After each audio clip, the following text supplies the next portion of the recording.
Um, you know, when I was a kid, when I was in high school, um, I was growing up through the ranks when Kobe came into the league. He was, it wasn't a dream of mine to come straight, from high school at that point in time to the NBA. But I was like, wow, a 17 or 18-year-old kid being able to make that leap, that's pretty damn cool. Um, and as I started playing more ball and I was winning in high school, the things that he was doing on the floor, I admired and wanted to be a part of. I went to ABCD camp, and he came and talked to all the kids that was there, and I happened to be one of the kids that was there, and I was just listening. I was just trying to soak everything up I could, and I remember one thing that he said. He was like, if you want to try to be, great at it, or want to be one of the greats, you got to put the work in. There's no substitution to work. And I was a 15-year-old kid at that camp. You can actually find the footage of him at that camp.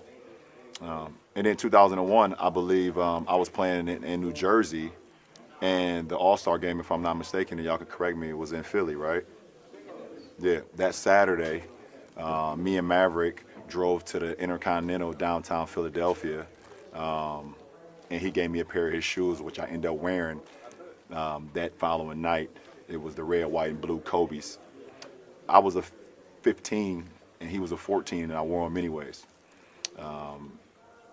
And I sat and just talked to him for a little bit. He gave me the shoes. I rocked them in the game. And it was the same night that we played Oak Hill against Melo. And then I saw what he was able to do the very next night, winning MVP here in Philly. That following night.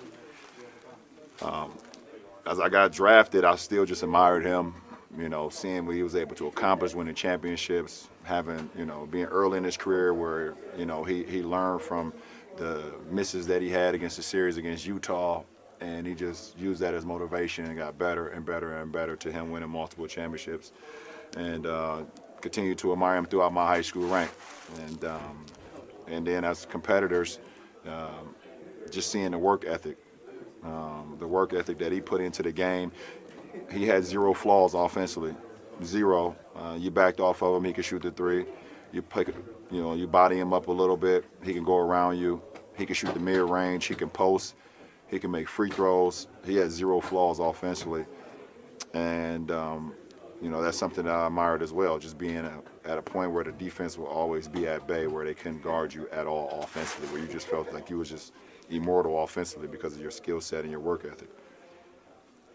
We take it down to 2008, where we become the Redeem team, and it was a dream come true for me to be able to line up alongside of him. Just admiring him for so many years, and seeing him from afar, and then being able to be in practices with him, and me watching and learning. So on. I mean, it's just too much. It's just too much. The story is just too much. It doesn't make sense. And just to make a long story short, now I'm here in the Lakers uniform in Philadelphia, where he's from, where one of the first time I ever met him, gave me his shoes, he won All-Star Week. It's surreal. It doesn't make no sense, but the universe just puts things in your life, and when you live in the right way, or you just giving everything to whatever you're doing, things happen organically, and it's not supposed to make sense, but it just happens. I'm